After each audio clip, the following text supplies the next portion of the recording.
안녕하세요. 뻘지연구소의 뻘짓입니다. 이번에는 무려 세계 최초 200W 충전이 되는 배터리 1%에서 100%까지 10분이면 완충이 된다는 스마트폰을 가져왔습니다. 바로 비보이 아이쿠 10 프로라는 핸드폰인데요. 비보 하면 오포는 이제 아시는 분들이 많을 텐데 거기랑 같은 계열사입니다. 얘네 둘이서 중국 스마트폰 점유율 50% 가까이 차지를 해요. 이제 그만큼 입지가 있는 회사라는 거죠. 아이쿠는 갤럭시처럼 비보이 어떤 브랜드 중 하나인데 왜 아이쿠인지는 잘 모르겠어요.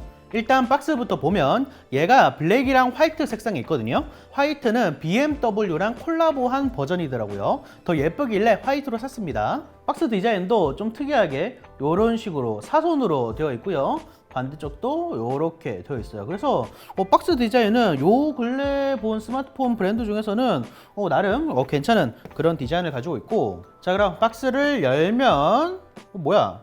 여기 안쪽에 뭔가 글자 같은 게 써 있어요. 아이퀘스트 온앤온이라고 적혀 있는데 무슨 의미인지는 잘 모르겠어요. 핸드폰이 이렇게 있고 이쪽 안쪽에는 보증서나 이런 것들이 들어 있을 것처럼 보이고요.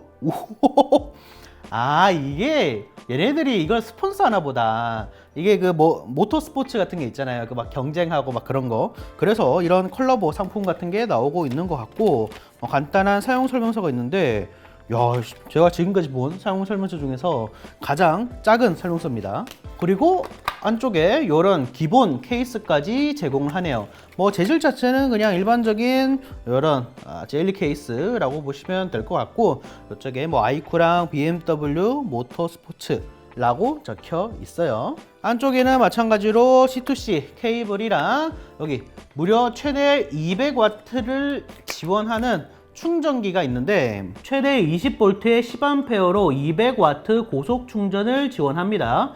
이외에도 다양한 볼트, 암페어 구성을 지원을 하고 있는 걸 볼 수가 있죠. 200W 충전기인 만큼 C타입 단 하나를 지원하는데 두께가 어느 정도 꽤 있는 편이에요. 무게도 조금 묵직한 편이고요. 근데 이게 200W를 지원하는 케이블이면 좀 두꺼워야 될 것 같은데 두께 자체는 그냥 일반적인 케이블이랑 비슷한 수준인 것 같아요. 물론 삼성이나 이런 데 기본으로 끼워주는 번들 케이블보다는 좀 두껍긴 하지만 엄청나게 두껍다던가 패브릭 처리가 되어 있다던가 그렇진 않습니다. 자, 핸드폰은 이렇게 생겼고요. 이게 엣지 디스플레이가 또 들어가 있어요. 스펙은 스냅드래곤 A 플러스 젠 1에 8GB 램이 플래그십 스마트폰이라 보시면 되고 가격은 딱 100만원 가량 해요. 배터리는 4700mAh로 낭낭합니다.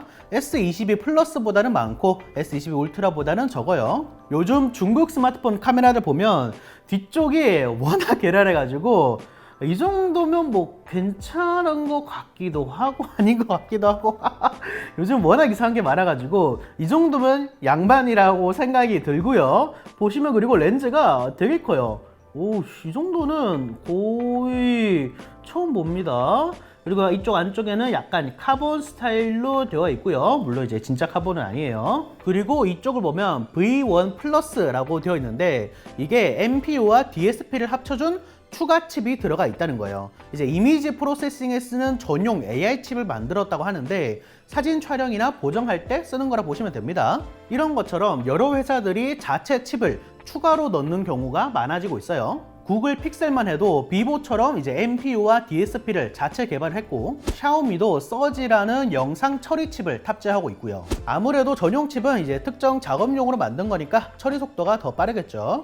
전반적으로 디자인 자체는 깔끔한 편이고요. 그리고 측면에 이 전원 버튼이 파란색으로 되어 있습니다. 이것도 약간 BMW 아이콘 같은 걸 넣은 것 같죠. 그리고 아래쪽 이 부분은 약간 그 가죽 재질을 더해놨어요. 그래서 손으로 딱 잡았을 때 미끌림 같은 게 좀 덜한 편이고요. 물론 여기 위쪽은 약간 맨들맨들하긴 한데 포인트로 주기에는 나쁘지 않은 것 같습니다. 적어도 멀리에서 봤을 때는 꽤 예뻐요. 자, 한번 설정창으로 와 보면 비보는 오리진 OS라는 자체 안드로이드 커스텀 기반의 OS를 사용하는데 대충 어떤 느낌인지 한번 보겠습니다. 한국어는 이렇게 있고요. 오리진 OS 시작하기. 야, 요거 애니메이션 괜찮은데? 자, 이런 것들은 동의를 하도록 하고, 지금 거의 다 설정 완료했는데 이게 잠금 화면 스타일이 두 개를 설정할 수가 있네요. 라이트는 그냥 쓸어 넘기면 해제가 되는 방식이고, 오리진 커버라는 거 선택하면 뭐 이런 식으로 약간 바로가기나 이런 것들을 커스텀 할 수가 있나 봐요. 이렇게 한번 설정을 하도록 하고, 야, 요거 애니메이션이 전체적으로 좀 부드럽게 잘 맞는 것 같습니다. 오, 요런 느낌. 이런 식으로 되는 거죠. 뭐 베젤이나 이런 게 삼성에 비해서는 약간 더 두껍긴 한데 뭐 그렇게 신경 쓰일 정도는 아니고요. 뭐 동작이나 이런 것도 빠릿빠릿하고. 근데 이게 중국 분들은 앱 서랍이 기본이 아니더라고요. 이제 저는 사실 안드로이드에서는 앱 서랍이 더 편하거든요. 뭐 이렇게 위로 올려가지고 이제 앱 목록 나오는 거요. 그리고 이제 메인은 좀 따로 꾸미고 싶은데 뭐 다른 사람들은 아닌가 봐요. 뭐 이외에 앱 디자인이나 요런 뭐 위젯 배치 요런 것들은 다 평범해요. 이 정도는 웬만한 회사들도 요즘 다 하죠. 왼쪽을 내리면 알람창, 오른쪽을 내리면 간단하게 설정할 수 있는 툴이 나오고요. 근데 이게 상단바를 내렸을 때 하단에 붙어 버리더라고요. 중앙이나 위쪽이 더 편할 것 같은데 왜 이렇게 해놨지? 설정 창도 보면 뭐 깔끔해요. 전체적인 디자인이 이제 머티리얼 쪽의 디자인인 것 같은데 심심할 수 있는 거를 뭐 요런 거나 뭐 요런 선이 커버를 해주는 것 같아요. 보통 중국 폰들은 이제 설정에 커스텀을 되게 많이 해가지고 뭐 배터리에 디스플레이 설정이 있고 그런 경우가 있거든요. 진짜 있어요. 근데 얘는 배치 자체가 안드로이드 순정이랑 거의 비슷합니다. 그래서 설정 찾거나 이런 거는 괜찮은 것 같고, 그러면서도 커스텀이 들어갈 곳은 또 들어가 있어요. 이런 상단바에 네트워크 속도를 띄우는 기능이라던가 뭐 배터리 퍼센트를 아이콘 외부에 표시할 건지 내부에 표시할 건지 아니면 뭐 숫자를 안 띄울 건지 이런 것들도 되고요. 그리고 이건 좀 개인적으로 놀란 기능인데 여기 동적 효과라고 있어요. 아마 애니메이션을 잘못 번역한 것 같은데 핸드폰이 모든 애니메이션 변경을 여기서 할 수가 있어요. 예를 들어서 얘는 온스크린 지문 인식을 지원하거든요. 그럼 여기 지문 인식에 들어가서 지문 인식을 했을 때 이쪽에 뜨는 효과를 어떤 걸로 할 건지 보시면 뭐 이런 뭐 비트가 뛰는 효과라던가 이런 뭐 효과 뭐 이런 효과 이런 것들도 이제 인터넷으로 연동이 돼가지고 실시간으로 업데이트가 된다고 하고요. 뭐 이외에도 충전을 했을 때, 뭐 충전하고 있을 때 이런 식으로 에너지가 차는 거라던가 뭐 요런 느낌, 뭐 요런 느낌, 요런 느낌, 뭐 요런 느낌, 요런 느낌. 이건 좀 다 비슷비슷하다잉. 요런 느낌, 뭐 요런 식으로 핸드폰이 충전되고 있을 때의 애니메이션, 뭐 아니면 뭐 USB를 꽂았을 때 아래쪽에 요런 식으로 뜨게.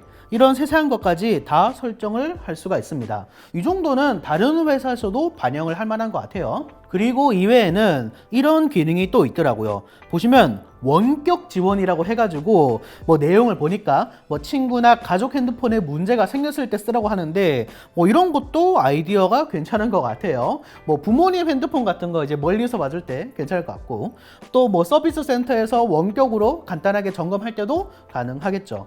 뭐 요 정도 느낌이 OS라고 보시면 될 것 같고요. 많은 분들이 궁금해하시는 충전 속도 한번 확인해 보겠습니다. 자, 이렇게 충전기를 꽂으면 충전이 시작이 되는데 소수점이 실시간으로 올라가는 게 보입니다. 이게 패스트랑 슈퍼 패스트가 있거든요. 슈퍼 패스트로 하면 속도가 어마어마하죠. 이렇게 옵션을 따로 만들어 놔가지고 뭐 배터리 수명 같은 거 신경 쓰시는 분들은 그냥 패스트를 하고 나는 충전 속도가 빠른 게 좋다 하면 슈퍼 패스트로 설정을 하시면 됩니다. 자, 요거 제가 1%부터 100%까지 테스트를 따로 한 게 있거든요. 그거 한번 보여드릴게요. 배터리가 2%인 상태에서 충전을 시작합니다.